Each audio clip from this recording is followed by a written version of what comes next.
యోహాను సువార్త 15వ అధ్యాయము 1-2 వచనాలు చదవండి.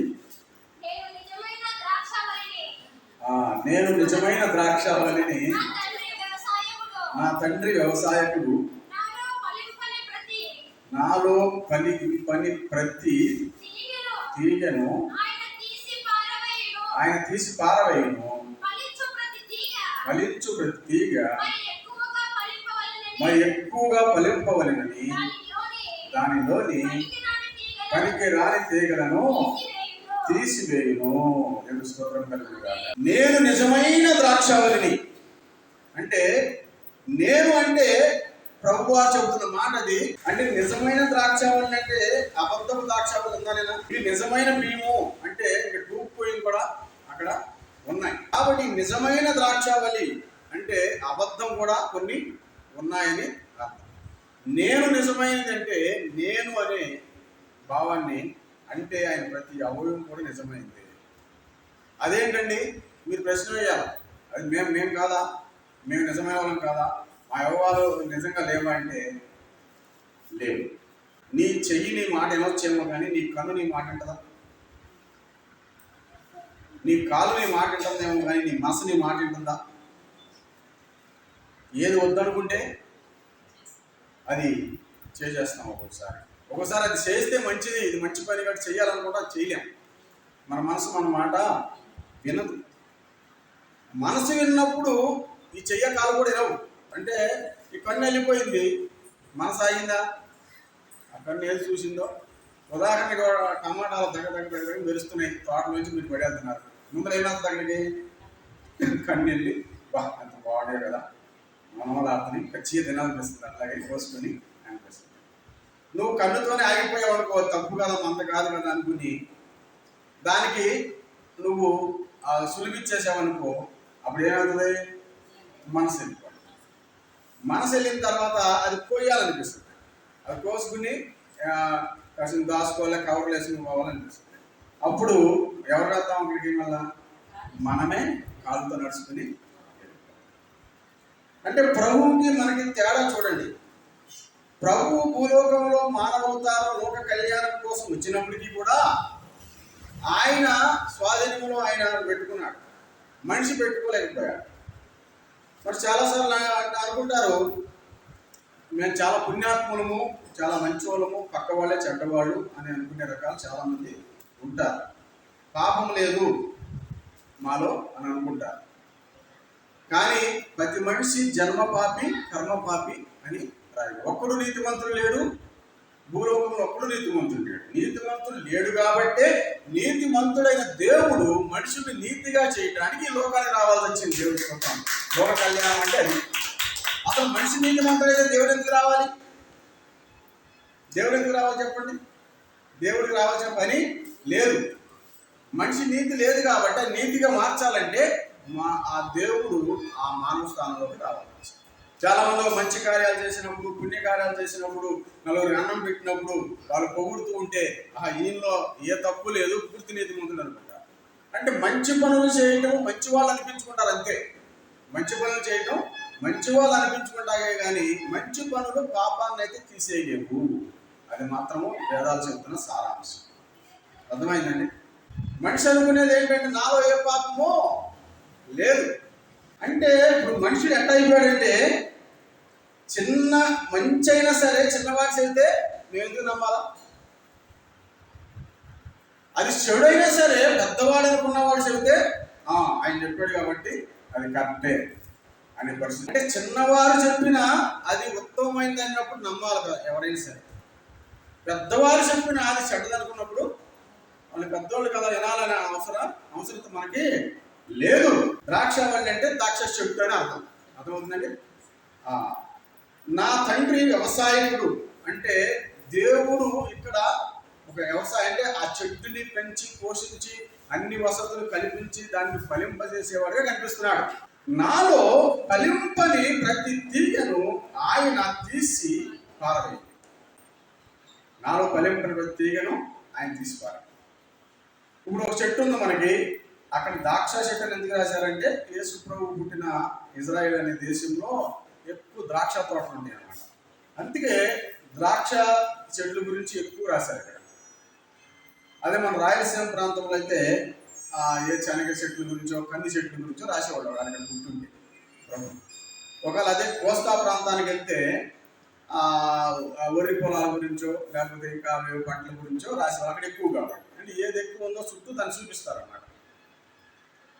ఇక్కడ ద్రాక్ష చెట్లు ఎక్కువ కాబట్టి ఆ ద్రాక్ష తీగల గురించి ఆయన చెబుతూ అంటాడు, ఆయన తీసి పారేయను, ఫలించు ప్రతి తీగ మరి ఎక్కువగా ఫలింపవలనని దానిలోని పనికిరాని తీగలను.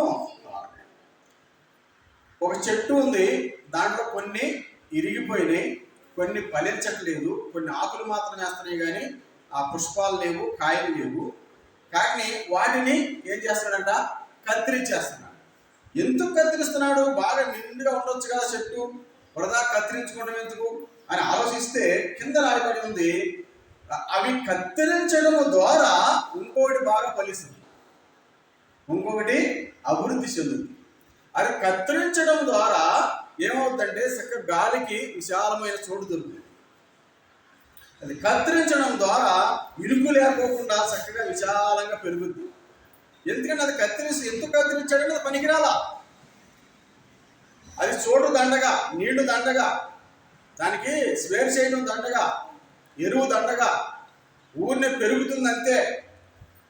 అంటాం కదా, పిల్లల్ని బియ్యం పుచ్చిపోయి పుట్టేవారు నువ్వు, తింటానికి మాత్రమే ఉపయోగపడతావు, ఏ పనికి ఉపయోగపడవు, నీ వల్ల ఏంటి ఇక్కడ ప్రయోజనం అని అంటా ఉంటారు కదా. అంటే ఇక్కడ మనకి ఏమర్థం అవుతుందంటే, ఒక సెరుపు మనిషి ఒక సంఘంలో ఉన్నా, ఒక సెరిపే మనిషి ఒక కుటుంబంలో ఉన్నా, ఒక సెరిపే మనిషి ఒక ఊరిలో ఉన్నా, ఒక సెరిపే మనిషి ఒక సమాజంలో ఉన్నా మొత్తము నాశనం చేసేయగలరు. ఒక గ్లాసులో ఎన్ని బొట్లు ఉంటాయి పాలు? సుమారుగా లెక్క పెట్టమంటే లెక్క పెట్టగలితే కానీ సుమారు ఎన్ని బొట్లు ఉంటాయి? మరి సుమారే చెప్పండి, ఏం లేదు, ప్రమాసం లేదు. 1000 ఉంటాయా? ఒక గ్లాసులో పాలు అవి బొట్లు బొట్లు వేస్తే కదా, ఇచ్చే గ్లాసులు బట్టి ఉంటుంది. ఆ అన్ని బొట్టుల్లో ఒక ఇష్టం బొట్టేస్తే పాలు నాశనం అయిపోతే లేదా? ఒక బొట్టు సార్లు సరైనదైతే ప్రాణం కూడా పోయే అవకాశము ఉన్నది. ఒక గ్లాసు పాలల్లో ఒక ఇష్టం బొట్టు సార్లు చేరడానికి 100 మంది ఉన్న గుంపులో ఒక్క మనిషి చాలు పాడు చేయడానికి, ఒక మనిషి చాలు పాడు చేయడానికి. అట్లాంటి మనుషులు లేకపోతేనే మేలు అనేది దేవుడి ఉద్దేశం. కొన్ని ఫలిస్తున్నాయి, కొంతమంది బాగా ఎదుగుతున్నారు, కొంతమంది బాగా పని చేస్తున్నారు, కొంతమంది పరిచర్య చేస్తున్నారు, కొంతమంది వాక్యం బాగా వింటున్నారు, కొంతమంది బాగా చేస్తున్నారు. ఎవరో ఒకరి ద్వారా దెబ్బతింటున్నారు, వాళ్ళు ఎవరో ఒకరి ద్వారా చెడిపోతున్నారు, ఎవరో ఒకరి ద్వారా మళ్ళీ పక్కనుండి పడుతున్నారు. కాబట్టి అట్లాంటి మనుషులు లేకుండా పోతేనే మంచిది అన్నట్టు ఈ మాట చెబుతూ దాన్ని కత్తిరించేయండి అంటున్నాడు. ఎందుకు కత్తిరించాలంటే మంచిది మరీ ఫలించాలి. ఇంకా మంచి వ్యక్తివి, దేవుడు అంటే ప్రేమ కలిగిన వ్యక్తివి, అన్నిటిలో మేలు చేసే వ్యక్తివి, నీకు ఏదో ఒక తీగ అడ్డుపడి, ఏదో ఒక మనిషి అడ్డుపడి నిన్ను పాడు చేస్తున్నారు. కాబట్టి నువ్వు ఇంకా మంచిగా ఫలించాలంటే ఆ పాడు చేస్తున్న మనిషి లేదా తీగ ఎవరు కత్తిరించేయాలి.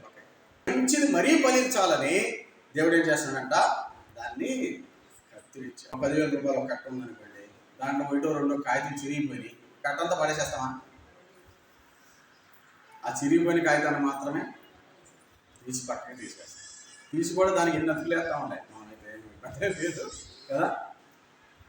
ఒక ఎరగడ్ల బస్తాలో ఒక్కటి చెడిపోతే సార్ అట్లా 10 రోజులు ఉంచండి, మొత్తం చెరుపుకుంటా ఇంత ప్రమాదం అన్నమాట. యేసుప్రభు చెప్పిన మాటలు ఎంత లోతుంది కదా. ఈ ద్రాక్షావల్లిలో ఎవరైతే నాలో ఉన్నారో వాళ్ళు నాలో ఉండి కూడా ఫలించట్లేదు, నాలో ఉండి ప్రయోజనం లేకుండా ఉన్నారు, నాలో ఉండి నష్టపెడుతున్నారు, నాలో ఉండి దేవుడి బిడ్డ అనిపించుకుంటూ దేవుడి పేరు చెప్పుకుంటూనే మరి అనేకుల్ని మరి ఇచ్చేసి దేవుడి మందిరానికి రాకుండా చేయటమో, లేకపోతే ఇంకేదైనా చేయటమో, అందరు నష్టపెడతామో, లేకపోతే మందిరానికి దేనికి ఉపయోగం లేకుండా బతుకు వల్ల ఏ ప్రయోజనం లేదు. ఆ వ్యక్తిని తప్పిస్తే ఇంకొకరు బాగుపడతారు, ఆ మనిషిని తప్పిస్తే ఏం చేస్తారు, ఇంకొకరు బాగుపడతారు. అలాగే ద్రాక్ష తీగని వేస్ట్ దాన్ని కత్తిరిస్తే మరొకటి ఏమవుతుంది, చక్కగా పాకుద్ది, ఫలిస్తుంది. లేకపోతే అది ఏమవుతుంది, కత్తిరించినప్పుడు ద్రాక్ష యొక్క గుణం ఏంటంటే ఇంకా 2-3 సిల్లలు వేస్తాయి. సిల్లలు అంటారు ఇక్కడ, ఏమంటారు, కొమ్మలు. అవి వేసి ఇంకా ఒత్తుగా అవుతుంది. దాని అర్థం అది. అంటే వేస్ట్ని మనం తీసేసుకోవాలి, మొత్తం పడేయకూడదు. కరెంట్ షాక్ కొట్టింది అనుకోండి, మా అబ్బాయికి షాక్ కొట్టిందని కరెంట్ అంతా పీకేస్తారా? దాన్ని ఏం చేస్తాం, అది పట్టుకోకుండా చూసుకుంటాం, లేదా అక్కడ ఏదైనా బయట ఏదైనా ఉంటే దాన్ని రిపేర్ చేస్తాం. అంతేగాని ఇంట్లో పిల్లలకు షాక్ కొట్టిందని చెప్పేసి మొత్తం పీకేయం కదా. అంతే దేవుడు కూడా అంటున్నాడు, నేను కరెంటు మీకు కావాలి కాబట్టి ఇచ్చా, దాన్ని అనవసరంగా ఏలు పెట్టి నాకు షాక్ కొట్టింది అనేది అంతా పీకేస్తే ఎట్లా ఉంటుంది? అనుకోకుండా ఏదైనా జరిగితే మనం దాన్ని బాగుంచు. ఇంటిలో మనకి భగవంతుడు ఈ సృష్టిలో తయారు చేసిన కత్తిలు ఇచ్చాడు. కత్తి తయారవ్వాలన్నా కూడా దేవుడు సృష్టిలోంచి వచ్చిందే. ఇనుము ఎక్కడి నుంచి వచ్చింది? దేవుడు సృష్టిలోంచే కదా, కొండల్లోంచే కదా. ఆయన్ని దేవుడు ముందు ఇనుము పెట్టాడు, సుత్తలాగా పెట్టాడు, మనం కత్తిలాగా చేసుకున్నాం అంతే. ఇంటిలో కత్తి షాకు అవసరమైనా కదా, కూరగాయలు కోసుకోవచ్చు, ఫ్రూట్స్ కోసుకోవచ్చు, ఏమేమో చేసుకోవచ్చు. దాన్ని నేను పీక్ కోసుకుంటానంటే అది మన తప్పే, కానీ షాక్ తప్పు కాదు కదా, మనుషుల తప్పు కాదు కదా. పరిస్థితులు టైప్ అయ్యాడు. దేవుడు చెబుతున్నది ఏంటంటే, ఏది ప్రమాదమో అది పక్కకి తీసేస్తేనే మేలు. సరి చేసుకోగలిగిందైతే సరి చేసుకోవచ్చు, లేకపోతే పూర్తిగా వెళ్ళిపోతేనే మేలు. ఆ కుండీలో ఒక చెట్టు ఎండిపోయింది. స్పందన చెప్పుకొచ్చి బాధపడుతుంటే కళ్ళంతా నీటి తుడిసి, చూడు డాడీ ఆ కుండీ చూడు, చెట్టు ఎండిపోయింది. ఇప్పుడు ఏం చేస్తాం మనం? తీసేసేసి ఆ కుండీలో మళ్ళీ ఇంకో మొక్క తెచ్చిపెట్టుకుంటాం, అంతే కదా. అంతేగాని కుండీ పడేసాం కదా. అలాగే పోయిన వాళ్ళు పోతారో, వచ్చేవాళ్ళు మళ్ళీ వస్తారో పోతాం అన్నట్టుగా. అంటే ఆ సామెతలాగా ఉదాహరణ చెప్పింది. పిల్లల్లో ఒక్కొక్కసారి దేవుడు మాట్లాడిస్తాడు, పిల్లలతో దేవుడు మాట్లాడిస్తాడు. ఆంధ్రెడ్డి ఎప్పుడు మాట అంటా ఉంటాడు, విలువ లేని చోట ఎందుకు డాడీ, మనం విలువిచ్చే చోట ఇంకా ఎంత ఎదిగినా పర్వాలేదు, విలువ లేని చోట డాడీ. బయట నా వెనకాల వస్తూ ఉంటాడు కదా, మీటింగ్లకి వస్తాడు, వీళ్ళు వస్తూ ఉంటాడు. వాళ్ళందరూ నమస్కారాలు పెడుతుంటే, సన్మానాలు చేస్తుంటే, వాళ్ళు అంత గొప్పగా గేట్లోకి వచ్చి మరీ తీసుకెళ్తారు, చేతులు పట్టుకుని, రండి సార్ రండి సార్ అన్నీ చూస్తున్నాడు. చూస్తున్నప్పుడు అంత విలువ గల చోట్లు ఎందుకు వదులుకుని మనం విలువ లేని చోట ఎందుకు ఉండాలా అంటాడు. పిల్లలకి అర్థమవుతుంది, పిల్లలు గ్రహిస్తూ ఉన్నారు. చూడండి, నేను నిజమైన ద్రాక్షావళిని, నా తండ్రి వ్యవసాయకుడు, నాలో ఫలింపని ప్రతి తీగను ఆయన తీసి పారవేయను, ఫలించు ప్రతి తీగ ఎక్కువగా ఫలింపవలెనని దానిలో పనికి రాని తీగలను తీసి పార. మనకి గులాబీ చెట్టు కూడా ఒక కథ నేర్పిస్తుంది.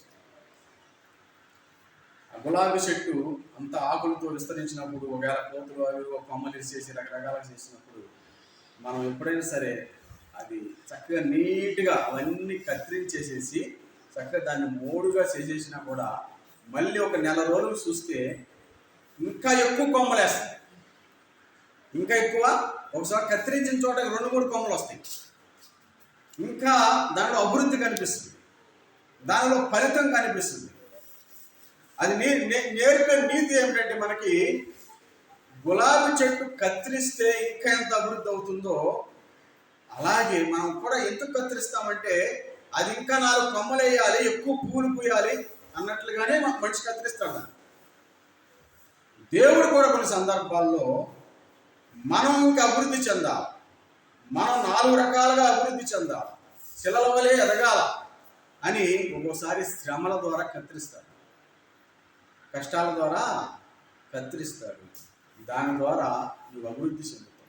అంటే దేవుడు చేసేదైతే, అది మనకు వచ్చిన కష్టం దేవుడు పెట్టింది అయితే, అది ముంచడానికి కాదు, కానీ నిన్ను పెంచడానికి, నిన్ను గొప్ప చేయడానికే, అది నిన్ను దిద్దడానికి, నిన్ను ఒక మంచి మనిషిగా చేయడానికే అవన్నీ చేస్తాడు. ఇక అనుకోకుండా మనకు వస్తే వాటి నుంచి మనమే బయటపడాలి. సాధారణ కల్పించాడు అనుకోండి, దేవుడు మొరపెట్టుకుని మనం జాగ్రత్త పడాలి. పేతురు గారు రాస్తూ అంటాడు, ఒక మంచి బంగారం తయారవ్వాలంటే ఆ శుద్ధ బంగారాన్ని ఏం చేయాలంట, అది మంచిది రావాలంటే ఏం చేయాలా, అది కరగబెట్టాలి. కరగబెట్టకోకుండా మంచి బంగారము రానే రాదు. మనం కరిగినప్పుడు దేవుడికి ఉపయోగపడేట్టుగా మంచిగా మారతాము అనేదే దేవుని యొక్క ఉద్దేశం. మనం కరిగినప్పుడు ఆ దేవుడి తోడును కోరుకున్నప్పుడు మనం నిలబడతాం. బంగారం కరిగిపెట్టిన తర్వాత ఆ బంగారం ఇరిగిపోకుండా ఉండాలంటే, ఇప్పుడు ఉంగరాలు చేయించుకున్నా, తాళ్ళు చేయించుకున్నా, చెవులు చేయించుకున్నా, అవి ముక్కలుగా ఇరిగిపోకుండా ఉండాలంటే ఏం కలుపుతారు తెలుసా? రాగి కలుపుతారు, కాపర్ కలుపుతారు. ఆ కాపర్ కలపకపోతే ఆ బంగారం నిలబడదు అనమాట. మనం 96 క్యారెట్ అని, 24 అని, 22 అని ఇట్లా మాట్లాడుకుంటూ మంచిదేనా, ఇదేనా, ఒరిజినాలా అంటూ ఉంటాం. వాళ్ళు ఒరిజినల్ అనే చెబుతారు. అయితే ఒక్కో రకంగా కాపర్ కలిసిన దాన్ని ఒక రేటు చెబుతారు. 22 క్యారెట్ అని, 24 అని, లేకపోతే 96 అని, అంటే వాటిని కలిపిన దాన్ని బట్టి వాటి పేర్లు పెడతారు. అంతేగాని ఎవరు కూడా ఒరిజినల్ బంగారం ఎప్పుడు నిలవదు, ఇరిగిపోతారు. అర్థమవుతుందా? అంటే అక్కడ కాపర్ కలిపారు, ఇక్కడ కాపర్ని యేసయ్య తోడు చేసుకోవాలి. ధైర్యంగా ఉండాలంటే, గట్టిగా ఉండాలంటే, బలంగా ఉండాలంటే. దేవుడి స్తోత్రం కలిగినగా. నేను మీతో చెప్పిన మాటను బట్టి మీరు ఇప్పుడు పవిత్రులై ఉన్నారు అని శిష్యులు చెబుతూ అంటున్నాడు. అయితే పనికిరాని తెగలైతే నేను తీసేస్తానాయా, మీరు నా చుట్టూ ఉన్నారు కదా, మీరైతే పవిత్రులుగా ఉన్నారు. ఎందుకంటే పనికిరాని తెగ తీసేశారు. యేసు ప్రభు వారు ఎంతమంది శిష్యులు తయారు చేశారు తెలుసా? కొన్ని వేల మందిని చేశారు.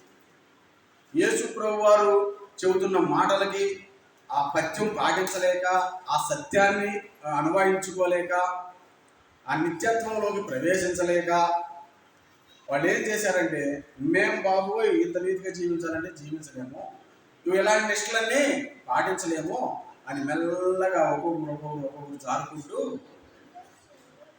మీరు నీతిగా ఉండండి, నిజాయితీగా ఉండండి, అబద్ధాలు ఆడమాకండి, నువ్వు ఈ లోపల కొంచెం కష్టం ఉన్నా భరించండి, పరలోకంలో మీకు గొప్ప శాంతి ఉంటుంది ఎన్ని చెబుతున్నాడు. మేమైతే ఉండలేం. ఈ భూలోకంలో మేము తప్పులు చేయాల్సిందే, గొడవలు పడాల్సిందే, పక్కవారిని ద్వేషించాల్సిందే. మేము ఇంత నోరు కట్టుకుని ఉండాలంటే ఉండలేం. ఆ పాప ఉంది, సార్ దేవుడు అంటే నాకు భలే ఇష్టం, మరి నమ్ముకోవచ్చు కదమ్మా అంటే నోరు కాసుకోలేదు సార్, నేను కాసుకుంటే ప్రయత్నం చేయంటే అసలు గొడవలు అంటే భలే ఇష్టం సార్ నాకు. గొడవలు అంటే డైరెక్ట్ చెప్పేస్తుంది. కొంతమంది చిక్కుపడతారు, డైరెక్ట్ చెప్పేస్తుంది. మీరు నమ్ముతారు లేదు సార్, ఎవరైనా కొట్లాడుకుంటుంటే వాళ్ళు ఆగిపోద్దామని భయపడుతుంట. ఇంకా కొట్టుకుంటే బాగుండు, ఇంకా కాసేపు జరిగితే బాగుండు, గొడవ అనకూడదంట. చూసారు ఎక్కడ ఉన్నారు? ఒకరోజు నిజంగా చెబుతున్నాను, క్లాసులు జరుగుతున్నాయి, అక్కడ టీచర్లు ఉన్నారు, క్లాస్ రూమ్ ముందు అటు గోడ ముందు గొడవ జరుగుతుంది. క్లాస్ రూమ్లో దుప్పుండి వెళ్ళిపోయింది, గోడ ఎక్స్ వస్తుంది. గొడవ అంటే అంత ఇష్టం. ఏదోటి చేయాలి, కొంతమందికి ఏదోటి చేయకపోతే ఒకళ్ళ నాశనం చెప్తే అరగదు. దీనితో దేవుడు నమ్మలేని పరిస్థితి కొంతమందికి ఏంటంటే సరదాల చప్పుట్లు ఎక్కువ ఉంటాయి కాబట్టి, ఒకవేళ ఇలా ఈ నిష్ఠలో ఉంటే అవన్నీ చేయకూడదేమో, అవన్నీ కంట్రోల్ చేయాలేమో, ఆపేయాలేమో అని. అంతే, దేవుడు గొప్పవాడు, దేవుడు మంచివాడు చాలా మందికి తెలుసు. లేదా ఈ నిష్ఠలో మనం పాటించలేము, ఇవన్నీ చేయలేము. చూడండి, ఎక్కడైనా చూడండి, మీరు మన చుట్టాలకి వెళ్ళండి, ఇంకో చోటకి వెళ్ళండి, లేదా మన ఊళ్ళో కానివ్వండి, చాలా ఎక్కువ మంది ఎవరో వ్యతిరేకించుకున్నారు, ఎక్కువ మంది అంటారు, ఉంచోడమ్మా మాకు ఇష్టమే కానీ వాళ్ళు ఏమైనా అనుకుంటారు, మాకు ఇష్టమే కానీ మా ఆయన ఊరుకోరు, మాకు ఇష్టమే కానీ మా భార్య తినదు, మాకు ఇష్టమే కానీ మా అమ్మ నాన్న ఊరుకోరు, మాకు ఇష్టమే కానీ అవి ఇరుగు పొరుగు వాళ్ళు ముందు ఉన్నారు, నాకు తెలిసిన వాళ్ళు వాళ్ళు అనుకుంటారండి అని ఈ రీతిగా చెప్పేవాళ్ళు ఎక్కువ ఉంటారు సార్. దీనితో మనకే కాదు ఈ బాధ, మనకే కాదు ఈ నొప్పి, మనకే కాదు ఈ సమస్య. యేసు ప్రభు జరిగింది. యేసు ప్రభుకి వేల మంది తయారు చేస్తే చివరికి ఎంతమంది ఉన్నారు, మేము ఉండలేము బాబు ఈ నిష్ఠలో అని వెళ్ళిపోయారంట. చివరికి మళ్ళీ యేసు ప్రభు సిలివేషన్ కూడా తిరిగారు. లాస్ట్కి బాగా నిలబడిన వాళ్ళంటే ఒక ఆయన వెనకాల చుట్టూ తిరుగుతూ ఎప్పుడు ఎక్కడికి వెళ్ళినా కానీ ఆయన వెనకాల వస్తూ ఆయన గురించి పట్టించుకునేవాడు ఎవరు? 12 మంది. ఎంతమంది? 12 మంది, డజను. ఆ డజన్లో మళ్ళీ ఒక తీగ ఏమైంది? కుళ్ళిపోయింది. ద్రాక్ష తీగ అన్నట్టు యోధా ఆయన ఏం చేశాడు? యేసు ప్రభుని డబ్బులు కాసిపడి అమ్మేశాడు. నైట్ పూట యేసు ప్రభు ఎవరో గుర్తు రాకుండా తెలియకుండా ఉంటే, ఇప్పుడు నేను వెళ్ళి ముద్దు పెడతా, ఆయన యేసు ప్రభు పట్టేసుకుని వేసేయండి సిలువ కదా, వేసేయండి సిలువ. అమ్మేశాడా లేదా? అంటే ఆ తీగ ఏమైపోయింది? కత్తిరించిపోవటం వల్ల మరలా ఈ ఉన్నవాళ్ళు అభివృద్ధి చెందటము చేయాలి. ఎంతో మంది ఆయన పెట్టిన రొట్టెలు తిన్నారు, ఆయన ఇచ్చిన పానకాలు తాగారు, నీటిని ద్రాక్షారసం చేస్తే తాగారు. ఎంతో మంది గుడ్డివారు బాగుపడ్డారు, గుడ్డివారు చూపుని పొందారు. ఆయన నీటి మీద నడుస్తుంటే ఆహా ఓహో ఈ అద్భుతకరుడు అన్నారు. ఈ యోధానే అతను యేసు ప్రభు వెంట ఉండి అన్ని చూశాడు, ఆయన కార్యాలు చూశాడు. 5,000 మందికి 5 రొట్టెలు మరి చేపలు పంచడం చూశాడు, రోగులు బాగుపడటం చూశాడు, ఎన్నో అద్భుతాలు చూశాడు, ఎన్నో గొప్ప కార్యాలు చూశాడు. చివరికి డబ్బులు కాసిపడి నువ్వు ధనాన్ని లక్ష్య పెట్టొద్దని ప్రభు చెప్పిన మాటలు విన్నాడు. ఇక్కడ తుప్పు పట్టిపోతాయి కానీ పరలోకంలో మీ హాయిగా ఉంటుందని చెప్పాడు. అయినా సరే నీ ధనం ఎక్కడ ఉంటుందో నీ మనసు అక్కడే ఉంటుంది, జాగ్రత్త నువ్వు అని కూడా చెప్పాడు, హెచ్చరించాడు. అయినా సరే ఆయన ప్రభువుని ఆనుకుని, అంత రక్షకుని ఆనుకుని అన్ని కార్యాలు చూస్తేనే వాళ్ళు అలా చేశారు. మన దగ్గర చేయడం పెద్ద చేసిందండి. అందుకే పనికిరాని తీగలను తీసేయండి. నీ కుటుంబానికి నష్టపెడుతున్నారా ఎవరన్నా? వాళ్ళతో దూరంగా ఉండండి. నీ బిడ్డలు చనిపోయే స్నేహితులు ఉన్నారా? వాళ్ళకు కొంచెం దూరంగానే ఉంచండి. నీ బిడ్డ జీవితమో, నీ కొడుకు జీవితమో, లేదా నీ జీవితమో ఇట్లా అయిపోవడానికి కారణం ఎవరైనా అయ్యారా? వారికి దూరంగానే ఉంటాం మేలు. సంఘాన్ని చదువుతున్నారా? వాళ్ళని దూరం పెడతాం మంచిది. రాకపోయినా రాలేదని అడగడం కూడా తప్ప. కుటుంబానికి కానీ సమాజానికి కానీ దూరంగా ఉండటమే మంచిది. యేసు ప్రభు వారే అంత గొప్ప దేవుడే ఆ సమరయ స్త్రీ అనే ఒక ఆమెతో పర్సనల్గా మాట్లాడుతూ ఉంటే వాడు దూరంగా ఉండి ఆమెతో మాట్లాడుతున్నాడండి.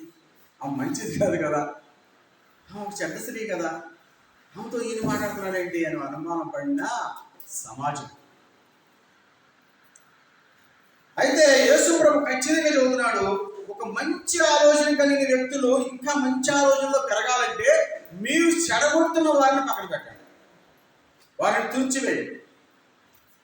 ఏ సమాజంలో అయినా సరే, ఎక్కడైనా సరే, ఆఫీసులో అయినా సరే, ఇంకొక చోట అయినా సరే, మత కార్యక్రమాలైనా సరే, కుటుంబంలో అయినా సరే, సంఘాల్లో అయినా సరే, ఫలానా వల్ల చెడిపోతున్నాం కూడా వాళ్ళు పక్కన ఉండటమే మేలు, వాళ్ళ సహవాసం దూరంగా ఉండటమే మేలు అని దేవుడు వాక్యము సెలవిస్తూ, నా యందు నిలిచి ఉండండి, మీ యందు నేను నిలిచి ఉన్నాను, నా ఈ మాటలను బట్టి మీరు పవిత్రులై ఉన్నారు. ఎందుకంటే ఈ పరిస్థితులన్నీ కూడా మీరు అర్థం చేసుకున్నారు.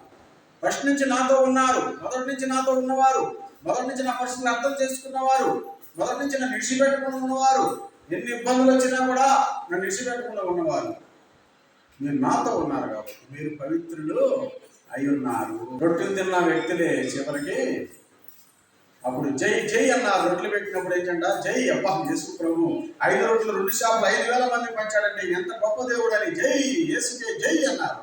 సిలువేసే టైంలో వాళ్ళేనంట, మళ్ళా బయట వాళ్ళు కాదు. ఏమన్నారు? సిలువేయి సిలువేయి, అప్పుడు జై ఇప్పుడు వెయ్యి. అందుకే పూలదండలు వేసినంత మాత్రాన వాళ్ళు మిత్రులు అయిపోరు. ఎవరైనా రాళ్ళు విసిరి కొట్టారనుకోండి, అంత మాత్రాన శత్రువులు అనుకుంటా కూడా లేదు. ఒరే నీకు 100 రూపాయలు ఇస్తాను, వాళ్ళ మీద రాయేరా అన్నాడు అనుకోండి, వింటున్నారా మీరు? 100 రూపాయలు ఇస్తా, వాళ్ళ మీద రాయేసారా అన్నాడు అనుకోండి, వాడు పాపం దేనికి ఆశపడ్డాడు? 100 రూపాయలు ఆశపడ్డాడు. మన మీద శత్రువా? కాదు. వాడు కడుపుకి ఏదో బాధ, 100 రూపాయలు అవసరం, సర్లే ఎవడో ఒకరి మీద రాయేయమంటున్నాడు, ఏదో చెప్తే బాధ కదా అని మన మీద రాళ్ళేస్తారు. అంత మాత్రం వాడు శత్రువుడు కాదు. పూలదండలు వేస్తున్నారని మిత్రుడు అనుకుంటారా? నేను ఎలా చంపేశారు? పూలదండలు పంపులింటే చంపేసి. కాబట్టి ఇవన్నీ కూడా యేసు ప్రభు మనకు నేర్పిస్తున్నాడు. కాబట్టి నా యందు మీరు జాగ్రత్త కలిగి నిలిచి ఉండండి, మీ యందు నేను నిలిచి ఉంటున్నాను. తిరిగి ద్రాక్షావళిలో నిలిచి ఉంటేనే గాని తనంతట తానే ఎలాగో ఫలింపదు, అలాగే నా యందు నిలిచి ఉంటే గాని మీరును ఫలింపరు. మీరు అభివృద్ధి చేసుకోలేరు.